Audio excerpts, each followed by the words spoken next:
सरकारी कर्मचारियों की छुट्टी नीति वास्तव में केंद्रीय सिविल सेवा छुट्टी नियम 1972 के तहत निर्धारित होती है।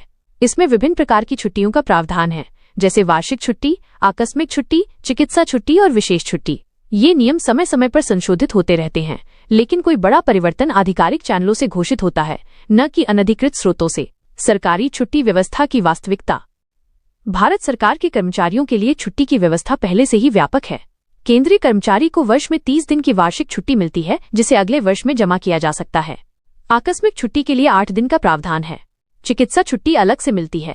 मातृत्व छुट्टी, पितृत्व छुट्टी और अन्य विशेष छुट्टियों का भी प्रावधान है। इसके अतिरिक्त राजपत्रित अवकाश भी होते हैं, जो सभी सरकारी कार्यालयों में लागू होते हैं। वर्तमान व्यवस्था में कर्मचारियों के कल्याण का पर्याप्त ध्यान रखा गया है। नई छुट्टी योजना की आवश्यकता के बिना भी कर्मचारी अपने मानसिक और शारीरिक स्वास्थ्य का ध्यान रख सकते हैं। 7वां वेतन आयोग की भूमिका। 7वां केंद्रीय वेतन आयोग का गठन 2013 में हुआ था और इसने 2015 में अपनी रिपोर्ट सरकार को सौंपी थी। इसकी सिफारिशें 2016 से लागू हुईं। वेतन आयोग का काम वेतन संरचना की समीक्षा करना होता है, न कि छुट्टी नीति बनाना। छुट्टी नीति कार्मिक और प्रशिक्षण विभाग के अधिकार क्षेत्र में आती है। 8वां वेतन आयोग की स्थापना की चर्चा चल रही है, लेकिन अभी तक कोई आधिकारिक घोषणा नहीं हुई है। वेतन आयोग आमतौर पर 10 साल बाद गठित होते हैं। 7वां वेतन आयोग अब कार्यरत नहीं है और कोई नए नियम जारी नहीं कर सकता। कर्मचारी कल्याण की मौजूदा योजनाएं। सरकार कर्मचारियों के कल्याण के लिए पहले से ही कई योजनाएं चला रही है। केंद्रीय सरकारी स्वास्थ्य योजना के तहत निःशुल्क चिकित्सा सुविधा मिलती है। योग और व्यायाम की सुविधा कई कार्यालयों में उपलब्ध है। कर्मचारी कल्याण कोष से विभिन्न सुविधाएं प्रदान की जाती हैं।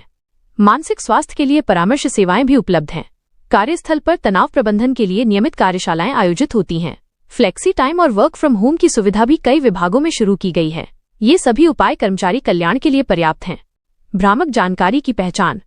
सरकारी नीतियों के नाम पर फैलाई जा रही भ्रामक जानकारी की कुछ स्पष्ट विशेषताएं हैं। पहली विशेषता ये है कि बहुत आकर्षक लाभ का वादा किया जाता है। दूसरी विशेषता ये है कि कोई स्पष्ट आधिकारिक स्रोत नहीं दिया जाता। तीसरी विशेषता ये है कि तत्काल लागू होने का दावा किया जाता है। वास्तविक सरकारी नीतियों की हमेशा आधिकारिक घोषणा होती है। कार्मिक मंत्रालय या संबंधित विभाग द्वारा प्रेस विज्ञप्ति जारी की जाती है। राजपत्र में अधिसूचना प्रकाशित होती है। प्रतिष्ठित मीडिया में व्यापक कवरेज होती है। इनमें से कुछ भी नहीं मिले तो जानकारी संदिग्ध है। सही जानकारी के स्रोत। सरकारी कर्मचारियों को सुझाव दिया जाता है कि वे छुट्टी नीति या अन्य लाभों की जानकारी केवल आधिकारिक स्रोतों से लें।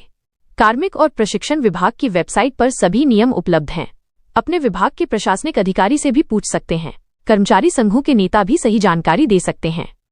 प्रेस सूचना ब्यूरो की वेबसाइट पर सरकारी घोषणाएं मिलती हैं। राजपत्र की अधिसूचनाएं भी ऑनलाइन उपलब्ध हैं। सोशल मीडिया पर फैली अप्रमाणित जानकारी पर भरोसा न करें। संदिग्ध जानकारी मिले तो आधिकारिक स्रोतों से सत्यापन करें। मानसिक स्वास्थ्य और तनाव प्रबंधन। कर्मचारियों के मानसिक स्वास्थ्य की चिंता वैध है और सरकार इस दिशा में काम कर रही है। हालांकि इसके लिए अतिरिक्त छुट्टी की बजाय बेहतर कार्य वातावरण, उचित कार्यभार वितरण और तनाव प्रबंधन कार्यक्रम अधिक प्रभावी हैं। योग, ध्यान और व्यायाम की सुविधा बढ़ाना भी लाभकारी है। कार्यस्थल पर परामर्श सेवा की व्यवस्था करना, फ्लेक्सिबल वर्किंग आवर्स और कर्मचारी सहायता कार्यक्रम चलाना अधिक व्यावहारिक समाधान है।